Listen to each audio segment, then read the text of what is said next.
basawo ne banyabo nzija kutuusa kwebaza eri mu mwenna abazze olw'ensonga ennaku z'omwezi nga 2 August. Nze nja kwebaza nnyo Norbert nga mukwano gwange mutono muganda, nja kwebaza nnyo St. Lawrence. Actually newunyiza nnyo kubanga itugenda ku St. Lawrence banga okukolayo ki nebanga nti nabo partners ku event eno mwebalimu bali ddala. Nebaza ttiimu ya Good Life mwenna sijja kusonga muntu yenna alina lugalo kuba tuli bangi tetuggwayo. Nze ndi waliyo Ireland naye ate ndi wa Good Life inevitably. Nebaza nnyo Uncle Palaso, nebaza nnyo Mama Teta Washington, nebaza ne Katonda atuusiza ku lunaku luno. Nze sigenda kwogera bigabi, ngenda kusibira wizo ntanda bro, ngenda kusibira ntanda. Ffe Mukama yatuwa, ffe tuli bayimbi, tuli baki? Tuli bayimbi. Okiwakanya genda osearching evidence bajja kuwulira amazima. Nkusaba nguwizo manizo nze nga faaniwo njagala kulaba ng'oyimba nga toyimbira nze nga muganda oba mukulu wo, naye nga Katonda atuwadde w'ogenda okweyoleka amaanyi go. Ebyogerwa byonna bigenda kwanukula ku ki? Olwo Mukama wange kusibira entanda ekigenda tuleetaawo ne bulijjira mwanda we yaffe kasito tuyimbira muziki owaffe wa Good Life. Nkwegayiridde nnyo, kimanyi oli mukubi okuba wiza omanyi okuyimba okuba oli waddamu naye kisaawa eyo. Basawo ne banya mwenna aba inviting on behalf of Uganda Music Fraternity yonna abaliwo n'abataliwo mwenna abafaani bange, bafaani ba Palaso, bafaani ba Norbert, bali ba promoter balina bafaani baabwe mwenna aba inviting abe South Sudan. Naweza hata kuongea Kiswahili na waita wenzetu wote kutoka Kenya, Tanzania, popote unapotoka. Hilo siku la burudani tarehe 2 Agosto. Abave Rwanda nabo bagambe, abave South Sudan bagambe, n'abave Congo bagambe tingombe ngenda kusindo goma. Thank you so much. Kari kasabe Tinyowe Ruhanga ni wampo bukumi, niwe mani ganje, niwe mbundu yanje, niwe mwoti olinde sente zanje, n'abazire banje n'abana banje. Nimanyangwa abazigu nibenda ngufe, konka Mukama wanje tayenda ngufe. Byonna bindashobye habwa obuntu nishaba okumusasire. Abasigwa mihanda nyabahangula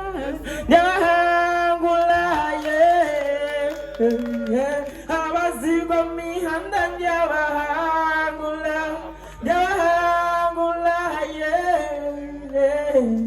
abatemu mihanda nyabahangula. Thank you, Uncle Palaso. I love you so much. I respect you. I'm your good fan. Ono muyimbi waffe wakabi nze oba oyimba mu lusuga kasoba ng'oyimba bulungi nja kukujjayo sebo byebi byange ne boddayo. Tufune mwana Elijah jangu otuwe essaala tuggalewo. Boke 47 yafudde mbu you can't replace someone. Kujjako you can join hands with someone but you can't replace. Tosobola kureplacinga Wizo. Wa Wizo wentandika okuba dancehall.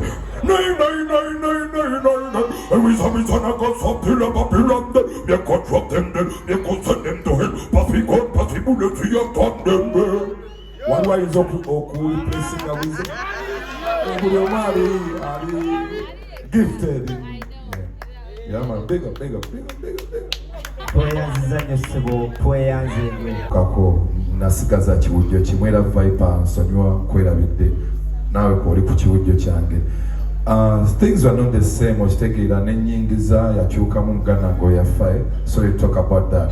Naye nga abayimbi bo weebali, abayimbi mbalina kirungi tukwataganye ne Central University, tugenda kukwatagana n'abantu baffe abalala. Tugenda abayimbi bo weebali naye just beetaaga matu gammwe kuba ennaku zino waliwo sikukuzalaba naye waliwo ennyimba zempulira nga zinyuma naye nga tezijja kunyuma paka lasiti nga tetujja zibigulirako paka lasiti. Kati waliwo abantu nga bavaipa abayimbi tubalina naye katusooke tubigulireko ezo ze muliko then abayimbi tunajja olulala naye olusania sooka obalagemu nkwagala nnyo nkulaba ku TikTok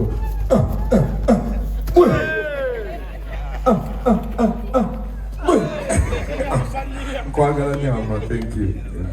All right, thank you so much. One more question. Nafiirwa muganda wange era ebbanga lyonna mbadde ndi mu kwenyiga biwundu kuba ekiwujja ekimu kyakutukako akanyonyi nga tekakyabalansinga, so ekiwujja akireese ye Nobert, ekiwujja ekirala Nobert akireese ne baganda bange, so ogenda tulabanga annually, physically, bagamba academically, oba academically twabimaze, economically, socially, amogenda tulabanga wizo manizo wamwe yazukuse back ayade. Thank you. Singa wali osobola okulaba away feeling tight, I'm like sick. Nze simanyi obumanyi naye buli we nkulaba deep down inside. Yes, kati kiri kugwe to decide, cause it's yes on my side. My wisdom, oh wisdom mulungi nyo akui wako mamata nenganywa njagala wangale njagala tukumagane. Yeah, happy ends like Billy and the ends. You and me, my girl, there's no end. We don't gonna let you tempt to one another. I don't wanna waiting, man. Oh, I'm gonna take it to the beats and turn it. Try to the dance, I be doing that in morning. Did it to me, man, I'm try you me silly. I'm gonna let you know. No. I'm gonna.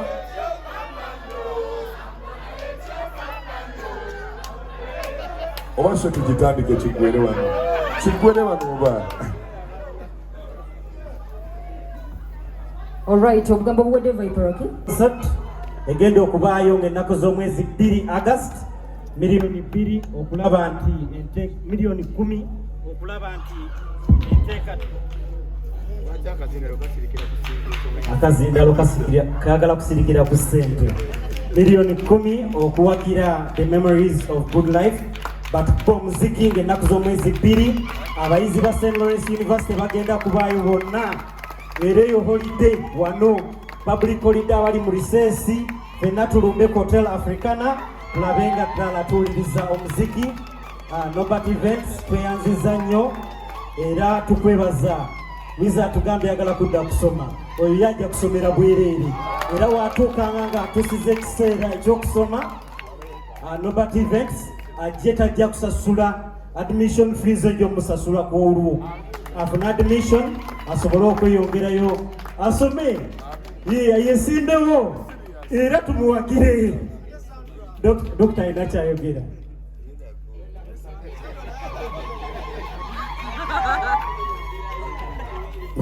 Tweyanziza nnyo naye nsonyiwa mu Katonda wiza ogenda kusoma ki? Kosi ki gwe gyewuliramu kati wano?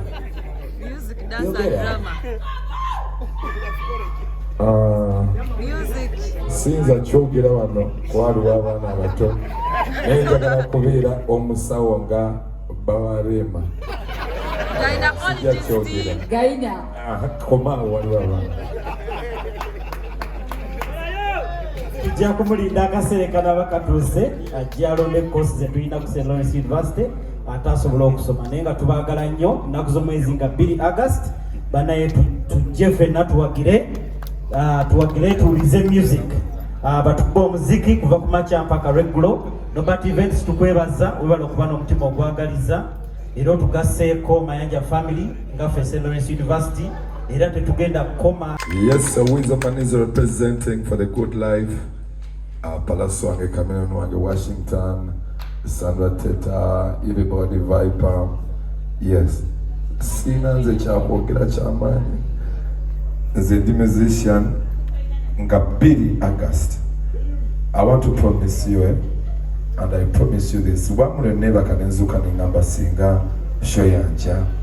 Bambi njesu nze bulijjo nyimba naye nga tutuuka ku show omanyi kisimu kunuma tuuka ku show ne bagamba akakatulizo abayimbi bangi nnyo katulina okwekwatamu kati buli muyimbi agenda kuyimba ennyimba nyanyanyanya kati n'otuunamu ennyimba 1,700 olondemu ennyimba nnya ekintu ekyo kinuma baire Chameleon ne baŋŋamba londamu ennyimba 3 n'otunuulira ennyimba kakagangwa n'ogamba katuluno kati mulimu bubblegum music so ekintu ekyo kyampadde okusanyuka buli 2nd of August oba kyo tugitandike ku makya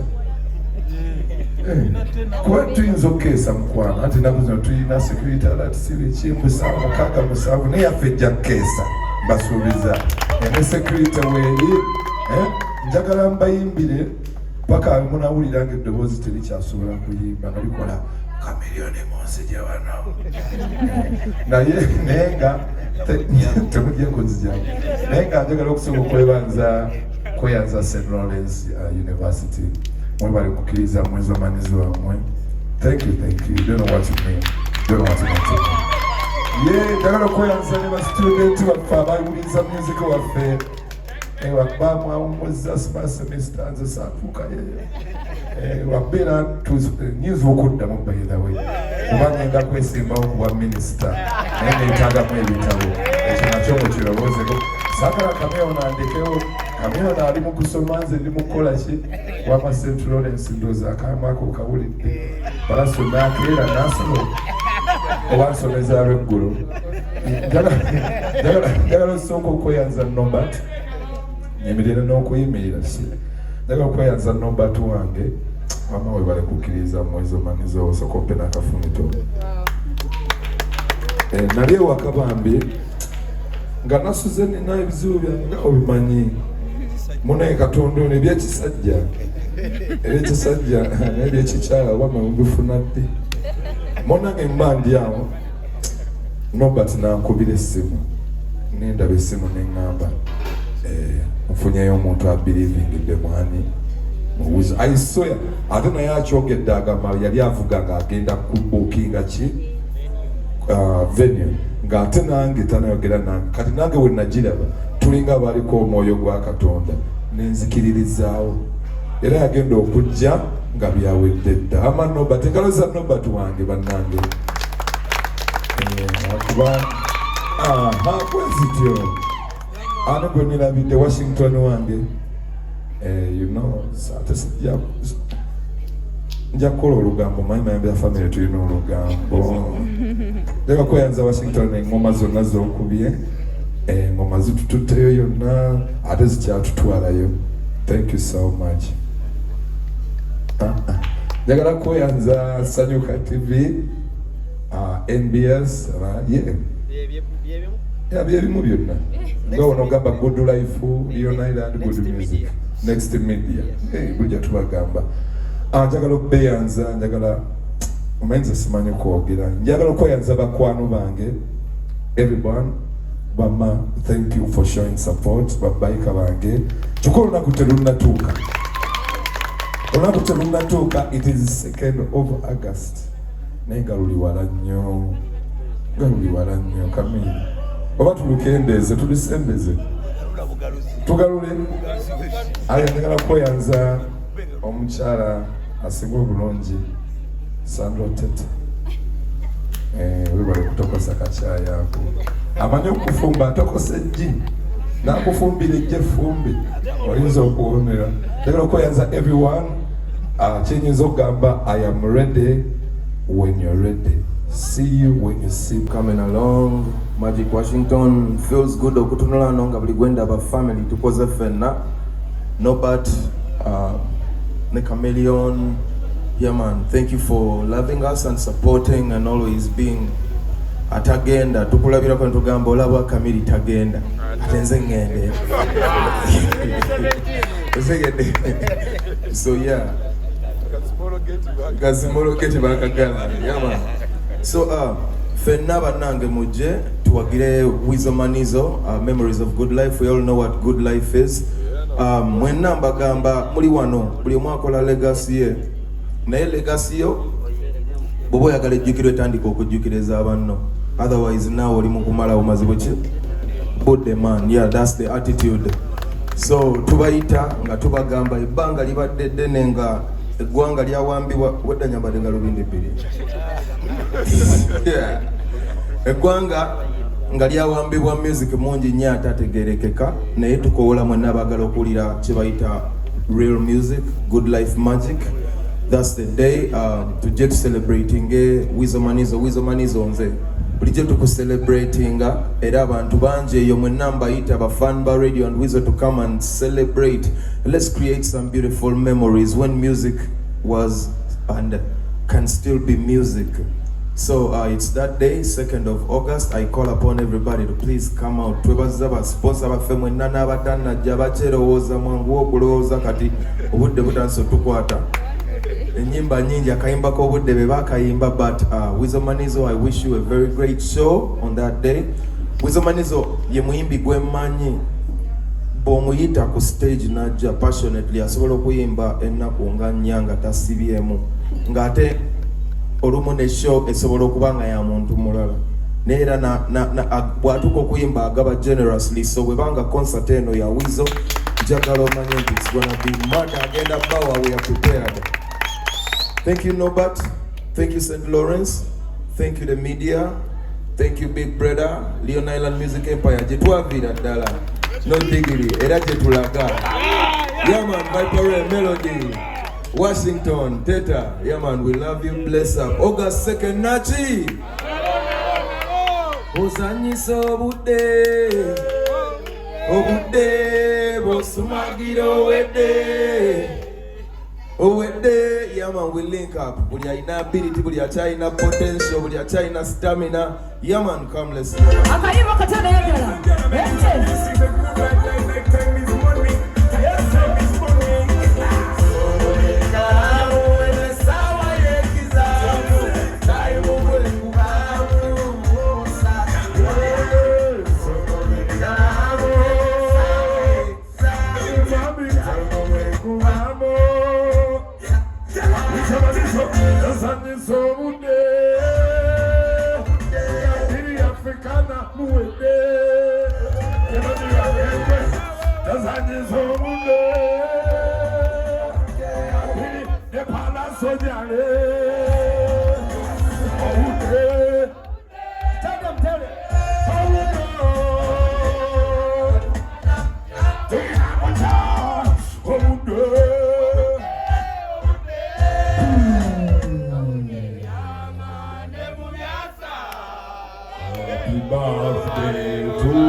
Tugenda kunyingiriza kubadde ososole atabyala iragenda agamba yafunye osinga budde bumukutte bazanyisa Wizo Manizo nga bbiri Africana muwe nenga n'ekirala nga tetunagendayo eyo musooke munyimbiremu happy birthday happy birthday to you. Happy birthday. Thank you. Happy birthday to Temombuza. Happy birthday to you. Happy birthday. Agambye muyimbira mu. So tujimalire wano yakuseke. Happy birthday to you. Happy birthday to you. Make a wish, make a wish, make a wish, make a wish, make a wish. Wabaliza amazalibwa malungi, amazalibwa malungi. Wizo Manizo, make a wish, make a wish, make a wish, make a wish, make a wish. Cha cha cha. Temumbuza, how old are you now? I won't tell. Naba mugabi enough. Nisanje okudde. Mashallah, mashallah. Wizo Manizo, musoka muweka lulu banange. Generational promoter eggwanga ne lirimpa nengera entuule bulungi. Okay. Amanya nze Norbert Twizire nga nange ndizaalwa ng'ekka Nnungu. Sebo ankubye ekirowoozo abadde nga tuli mukuza birthday Mama Mayanja yantumye Mayanja Nobert Sebo. Era nze Mayanja Nobert okuva ekiro ky'eggulo era bwembeera eno eratwizire terikyakola. Kati ate mbadde ndi era mukamiri naye lyasoose okumpita oba maama yamugambye kati muyinayo muganda mulala yoyo. Anyway, ndi musanyufu ng'omuntu nti kino natuula wansi nenfumiitirizamu, natuula mu miitingi bw'omu nenkutamu omutwe bwe nti nendowooza neŋŋamba kaakati amyawo gwe tuba tuzzaako kirowoozo bwe nakwata essimu nenkubira Uncle Wizo okumanya nali nkukkiririzaamu nakukubira essimu nga nkwebuuzako ne already nga ndi ku booda ngenda ku bookinga ffe munfuna bulungi. Nakubira Uncle Wizo essimu nga nze biteekamu Katonda naye nze nali ku pikipiki nga ngenda ku Africana ku bookinga venue naye nga bookingira concert yenu. So ku lwaki njagadde tukole ekintu kino tusiime good music. Generation eno ebadde ewabye bawooza tebabiwulira naye babiwulira, bajja kubiwulira. Munfuna bulungi. Music omulungi yeyogereka ate music omulungi tafendinga. Kino tetugenda mu kikadde nedda, tugenda mu memories of good life. Munfuna bulungi. Gwabadde akyabuusabuusa ennaku ziri omwezi 2 Hotel Africana. Mukeereeko ebyaffe mubimanyi Nobert Events byekuttemu, abantu batera okusimba layini nezikoma eri. Wiiki ejja tugenda kuta Albert tickets era tujja kuba tulangirira ng'obudde butuuse. Wizo nkusuubiza ku lwaki navayo ntandike okuyimirira mu nsonga eno si lwa concert yokka nti eggwe.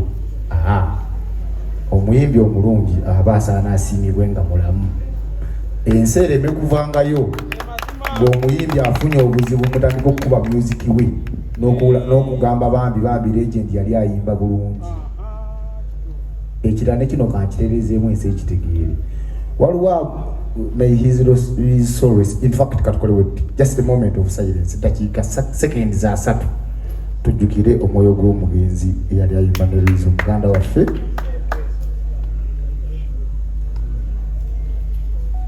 May his soul rest in peace. Kulwaki nkireesemu nenkijjukira nti nagobereranga nnyo nga mukyali babiri. Omugenzi yali akuyita Wizo the Magician. Waliwo yabatera okweyogeza ebitategereka.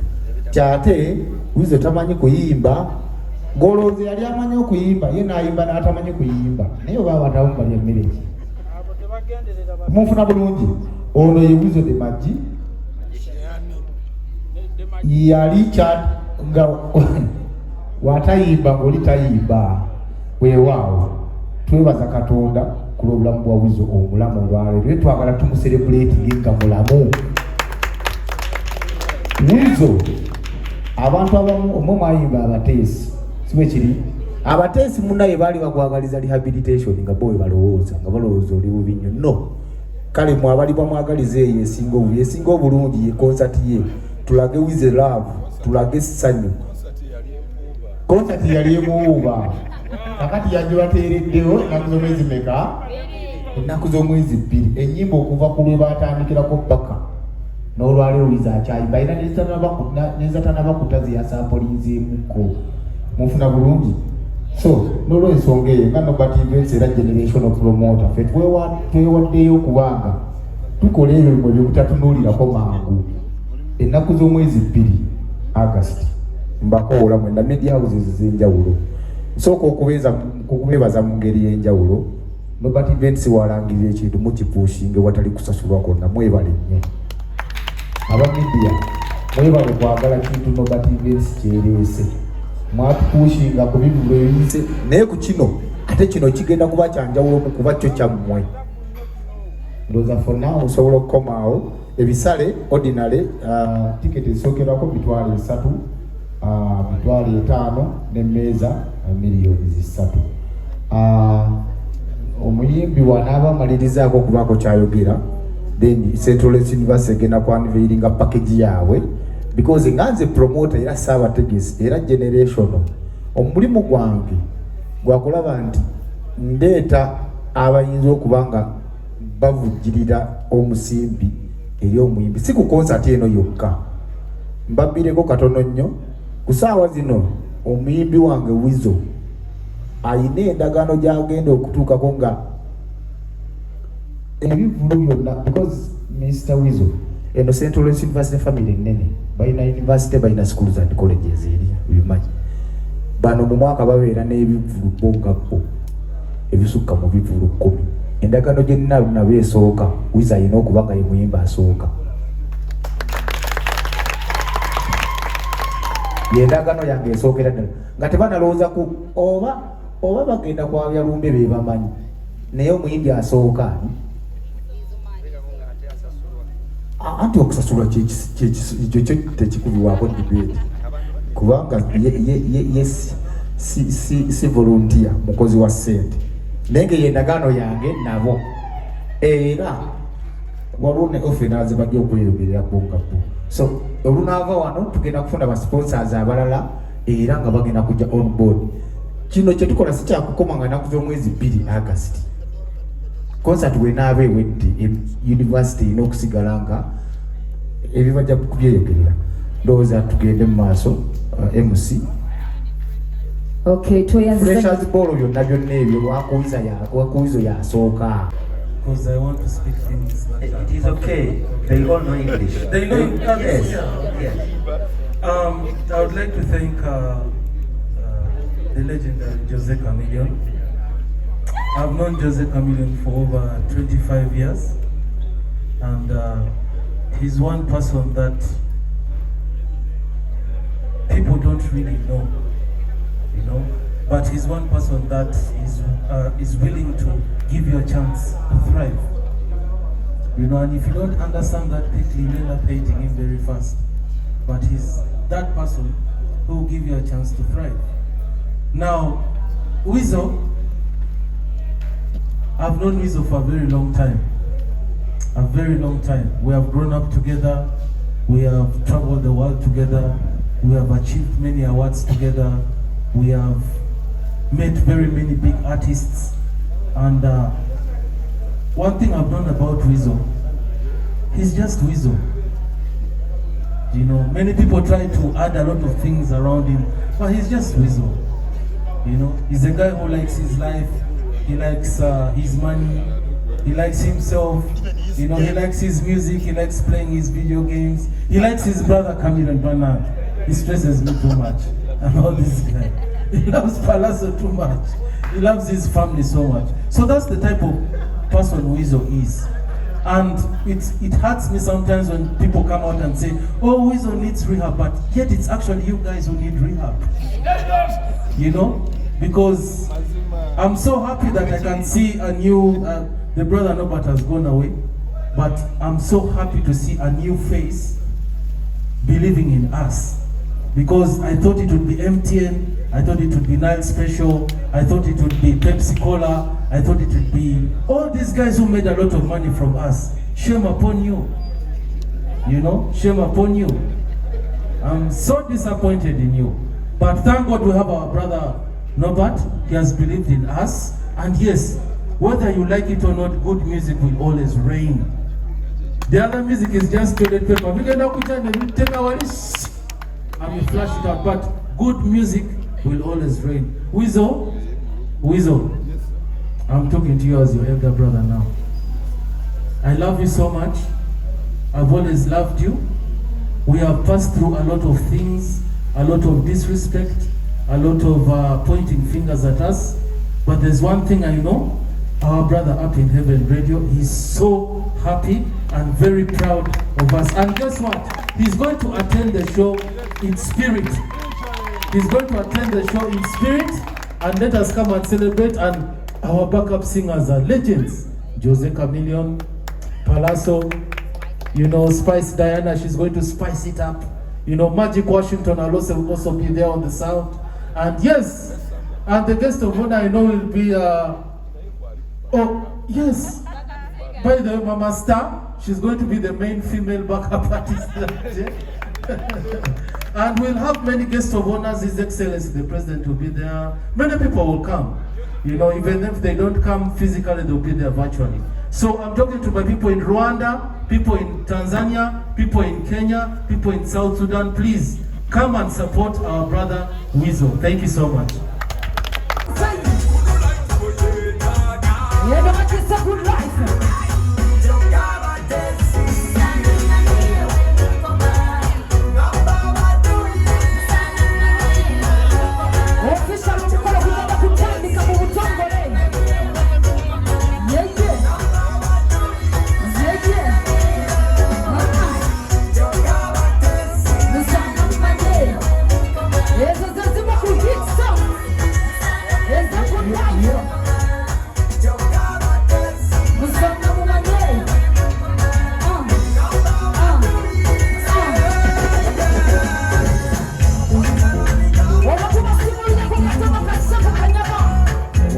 You can learn from this gentleman here how to sing. Thank you so much. Nega mubiwulira.